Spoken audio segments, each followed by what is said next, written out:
सोई हुई औरत की चुनी माँ।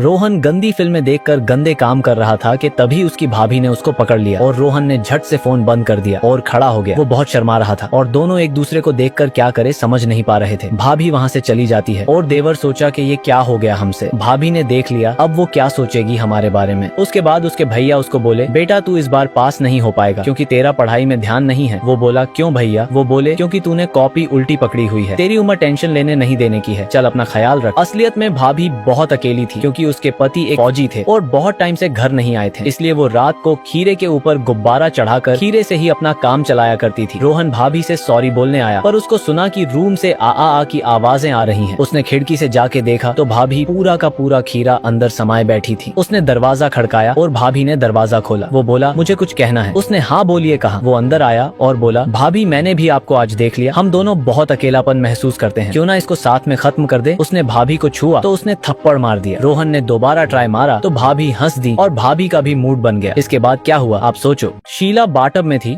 और बोली, आप तो बहुत जल्दी आ गए। वो बोला, शायद मुझे बाद में आना चाहिए। वो कहीं अब आ ही गए हो तो इंटरव्यू कर लो। वो शर्माते बोला, ऐसे कैसे, आपने कुछ पहना तो है ना? वो हंसकर टांग बाहर निकाल के बोली, आप कपड़े पहनकर नहाते हो? आंटी भी हंस दी। उसने ना बोला। वो बोली, कपड़े पहनकर नहाना चीटिंग है और शीला कभी भी चीटिंग नहीं करती, जो मैं हूँ बस वही दिखाती हूँ। इंटरव्यूअर ने उसकी नहाते हुए ही तस्वीरें लेनी चालू कर दी। तस्वीरें लेने के बाद वो बोली, ये क्या, आप सिर्फ मेरी ही फोटोज खींचेंगे, मेरे घर की नहीं? वो बोला, जब देवी सामने स्वयं प्रकट हो तो मंदिर को कौन ही देखेगा। शीला जोर जोर से हंस पड़ी और बहुत ही अश्लील पोज में फोटो खिंचवाई। इंटरव्यूअर बिल्कुल खुश होकर बाय मैडम बोलकर चला गया। शीला वैसे ही हंसती रही। उसकी फोटोज मैगजीन में आई तो तभी सारी बिक गई। इतना ही नहीं, इमरान हाशमी भी उसकी तस्वीरें देखकर पागल हो गया कि क्या खूबसूरत बला है ये। आपको शीला कैसी लगी कमेंट्स में बताना। लड़का लड़कियों के कमरे में घुस गया जब वो कपड़े बदल रही थी। लड़की गुस्से में बोली, क्या देख रहा है, मैनर्स नहीं है क्या? यहाँ लड़कियाँ कपड़े चेंज कर रही हैं। वो बोला, सॉरी मुझे लगा दूल्हे का कमरा है। वो बोली, दूल्हा दुल्हन के कमरे में फर्क नहीं पता क्या अंधे? वो बोला, दुल्हा हो या दुल्हन, मैन हो या वुमन, ब्यूटी हो या अगली, किसी का फर्क पता नहीं चलता। एक लड़की पूछी क्यों? वो हिचकते हुए बोला, भगवान ने वायरिंग तो की पर जल्दबाजी में बल्ब लगाना भूल ही गए। लड़की बोली, मतलब सच में अंधे हो? कहता, बचपन से। तो लड़की सॉरी बोली और लड़कियों सोची अंधा है तो चलो चलो चेंज करो। वो सारी कपड़े बदल रही थी और लड़का सोचा इनकी ब्यूटी से सच में अंधा ना हो जाऊं, सब एक से बढ़कर एक बलाएं हैं। तभी लड़की बोली, सीधे हाथ से उल्टे हाथ की तरफ, दूल्हे का कमरा वहीं पर है। उसने शुक्रिया बोला और कहा, एक बात बोलूं तो कमर पर आपका जो तिल है वो बहुत सुंदर है, प्लीज उस पर कभी टैटू मत बनवाना। उसने थैंक्स बोला और लड़कियां समझ गयी कि वो अंधा नहीं है। लड़का वापस आके बोला, कमरा बंद रखो ना, मुझे क्या सपना आएगा, यहाँ लड़कियां हैं।